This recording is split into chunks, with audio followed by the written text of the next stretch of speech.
মনের যত্ন নেওয়া ভালো, নিয়মিত পড়াশোনা করা ভালো, তাড়াতাড়ি ঘুমাতে যাওয়া ভালো. Hello viewers, this is Mr. Alom for you.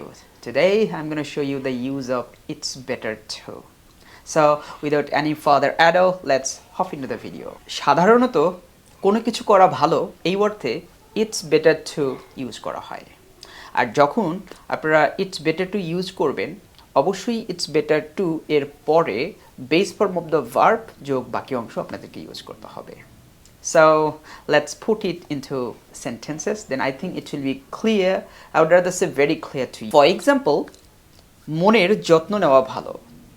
It's better to take care of mind. শরীরের যত্ন নেওয়া ভালো. It's better to take care of health. নিয়মিত পড়াশোনা করা ভালো. It's better to study regularly. সকালে হাঁটাহাঁটি করা ভালো. It's better to walk early in the morning. তাড়াতাড়ি ঘুমাতে যাওয়া ভালো. It is better to go to bed early. That's all for the timing. See you in the next video. Till then, Allah Hafiz. Bye bye.